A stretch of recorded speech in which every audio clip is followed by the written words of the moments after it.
Oke, halo semuanya, selamat datang di channel Info Anime Update. Di hari ke-102 reinkarnasi, Goburo beserta rombongannya akhirnya sampai juga di gerbang perbatasan manusia. Sedikit info, jadi tempat yang Goburo labuhi atau singgahi saat ini bernama Stanbird, kota Benteng Trien. Dikatakan bahwa tempat ini merupakan tempat padat penduduk yang 25% penduduknya didominasi oleh ras demi-human. Kemudian saat Goburo tengah mencoba melangkah untuk masuk ke dalam, tanpa diduga malah membuat kehebohan dikarenakan manusia dan ras lainnya begitu takut akan sosok Ogre.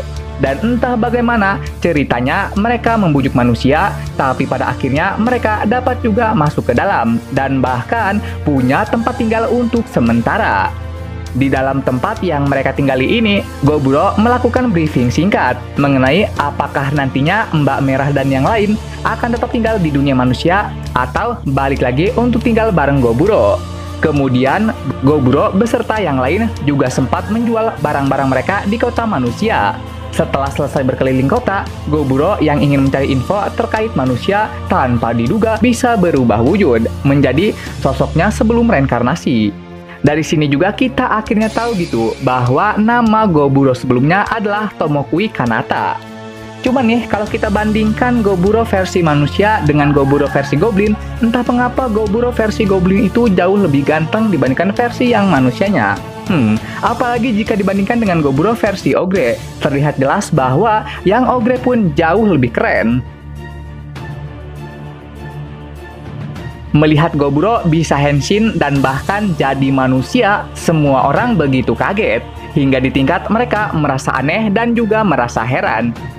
Di tengah penyamaran, tanpa diduga ada preman yang cari masalah. Karena cari masalah, tentu saja mereka semua berakhir dengan Goburo makan. Ketika tengah asik makan, Goburo malah mendapati beberapa cincin yang terukir sebuah logo, dan berasumsi bahwa cincin ini berasal dari suatu organisasi. Lalu saat cincin itu Goburo perhatikan, Goburo malah teralihkan dengan keributan yang terjadi di belakang. Merasa keributan ini ada kaitannya dengan organisasi bulan sabit, Goburo pun ikut campur dan menghajar semuanya hingga pingsan. Tidak lupa juga, Goburo pun menempatkan kamera pemantaunya untuk berjaga-jaga. Selepas dari penyelamatan ini, Goburo juga memberikan kartu namanya dan henshin kembali jadi Ogre untuk memberitahu bocah blonde jika ada masalah yang terjadi, segeralah hubungi nomor itu. Malam harinya, si blonde ternyata langsung datang ke tempat Goburo, meminta bantuannya untuk menyelamatkan sang putri yang diculik.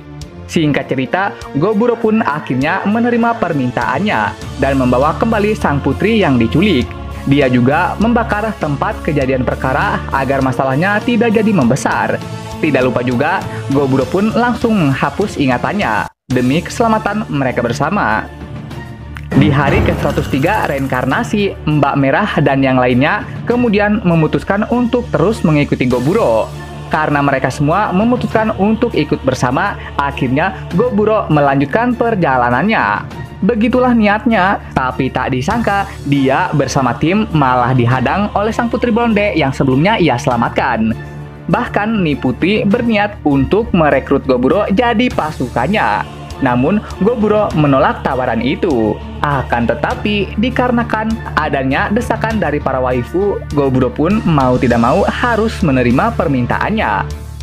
Perjalanan kembali dilanjut, dan kejailan dari sang Hime kembali dimulai. Merasa bahwa nih Hime bikin ulah mulu, Goburo pun menampar bokongnya, supaya nih makhluk bisa sadar akan dosanya. Dan beneran dong, selang beberapa waktu, sang Hime akhirnya tersadarkan. Perjalanan kembali dilanjutkan, dan masalah baru kembali muncul. Tapi kali ini, masalah yang mereka alami bukan karena dari sang Hime, melainkan ada segerombolan elang preman yang berniat buat melawan. Tapi, semuanya malah berakhir Goburo bungkus, dan jadi makanan lagi. Waduh, rezeki nomplok nggak tuh? Kemudian, seperti biasa, saat yang muda dikalahkan, maka muncullah yang lebih tua. Dan saat Goburo dengan elang ini bertarung hingga memakan waktu sampai 1 jam, semuanya dibuat kaget dengan penampakan tangan Goburo yang terlepas dari tubuhnya. Dan di atas langit menampilkan Goburo yang ternyata sedang didesak sama tuh elang. Merasa bahwa elang ini lumayan OP, yang diimbangi akan kecepatannya, Goburo pun akhirnya mulai melakukan tindakan berani dengan memakan tangannya sendiri. Dan secara ajaib, tangan dan kakinya yang terputus malah bisa tumbuh kembali. Elang mulai menyerang, dan Goburo mulai mengaktifkan mode ngamuk. Lalu main curang dengan hanya menyerang menggunakan benang. Lah, terus mode ngamuknya buat apa gitu kan? Saat elang hanya terdiam tanpa bisa berbuat apapun, saat itulah Goburo memukulnya hingga terjatuh, sekaligus mengakhiri duelnya ini. Dan hasil dari memakan elang barusan nampaknya membuat outfit Power Rangers milik Goburo berevolusi yang kini memiliki pelindung kepala disertai akan sayap. Dan setelah lamanya perjalanan ditempuh, Goburo pun akhirnya mulai berlabuh di sebuah desa bernama Mason. Awalnya seperti biasa, Goburo akan mendapati penolakan, tapi berkat bantuan Sang Hime, semuanya jadi aman terkendali. Singkat cerita, setelah para gadis mulai berendam di pemandian air panas, lalu Goburo juga telah akrab dengan penduduk di sini, dan bahkan ada NPC yang berani-beraninya malah ngerape Gobumi-chan yang akhirnya menimbulkan murka Gobumi, tapi kemudian semua masalah ini terselesaikan. Dan perjalanan pun kembali dilanjutkan. Di tengah perjalanan, kedua istri kembar Goburo ternyata mengalami kelelahan fisik akibat dari memasak untuk semua warga tadi. Di hari ke-111 reinkarnasi, tiba-tiba ada kabar mengejutkan, yaitu dua waifu kembar tadi ternyata sedang hamil. Waduh, apalagi hamilnya udah besar lagi. Karena keadaan mendesak, Goburo segera menghubungi Gobiji. Dan menurut info dari Gobiji, bayi Ogre akan mencuri nutrisi ibu mereka demi bisa lahir dengan cepat. Jika yang mengandung adalah ibu Ogre, hal ini tidak akan menimbulkan masalah. Tapi jika itu manusia, kondisinya mungkin akan sangat berbahaya. Dikarenakan tubuh mereka yang kecil, mungkin mereka tidak akan cukup kuat untuk bisa mengeluarkan bayinya. Melihat dua waifu kondisinya semakin memburuk, Goburo akhirnya mengambil inisiatif dengan memotong tangannya sendiri demi memberi nutrisi pada mereka. Setelah selesai memberikan darahnya, Goburo juga kemudian memberi kekuatan pemulihan demi mengurangi rasa sakit pasca operasi yang saat ini hendak Goburo lakukan.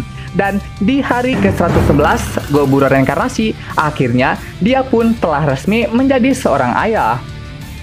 Setelah anak Goburo lahir, Gobiji lalu memperingati Goburo bahwa bayi yang merupakan campuran antara manusia dan demi-human, dan parahnya bayi itu memiliki darah campuran. Biasanya hal ini tak bisa ditoleransi oleh dunia.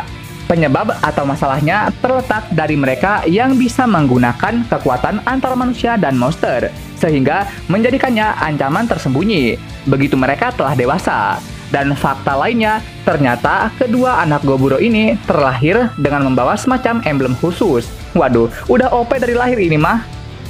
Lalu Goburo menamai si kakak perempuan adalah Auro, lalu si adik laki-laki bernama Argento.